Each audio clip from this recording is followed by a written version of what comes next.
Hello everyone, Assalamu alaikum. So first we are going to use a stream.periodic constructor to create a stream of event source.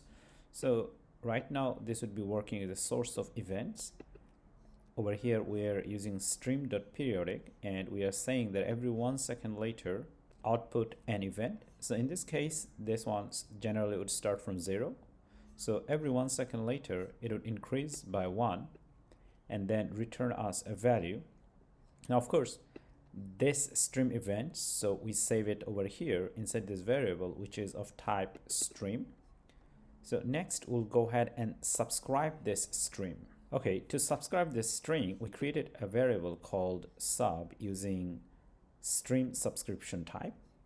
Now over here, as you can see, as we load our screen or page first time inside this init state, so we get this stream object and send it to over here, so it gets subscribed to stream subscription.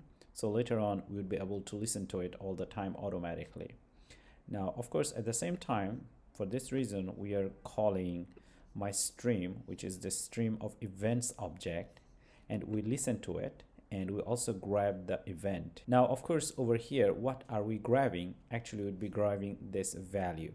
So we want to grab this value, get this value, and save it in a variable. To do that, at the top, we are going to declare a new variable, so which is called a computation count. So we'll copy this one, and inside the set state, we are going to assign to it. So over here, we do events like this.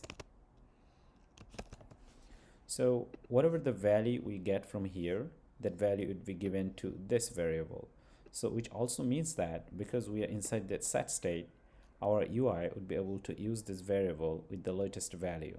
So now this is the time that we go ahead and use this value inside this body section. So inside this body section, I have this text widget and we are using this computation count.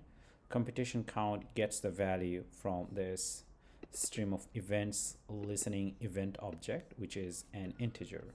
So now we'll go ahead and restart our app, and here we do see that yes, it started from 0 and it's increasing. And this is what I told you, that over here first we create a stream object where actually it's a source of stream, so it's keep outputting, and then from init state actually we listen to it. So as you listen, at the same time we assign the value to an integer variable, and that value we show over here.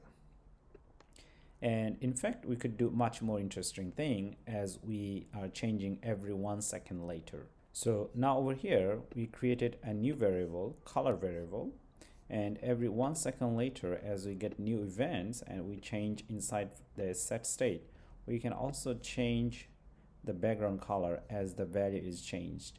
Of course, we need to be able to use the background color here. So let's assign a background color, which is BJ color, which we declared early. Now let's restart our app. So as you can see, every time it changes, this value changes and the background changes randomly. Of course, we are creating a random color value over here. So next thing we want to do, as we created this stream over here, we also want to be able to stop it. Now, to do that, over here we'll create a floating action button and we'll save it. And as you see, the button is here.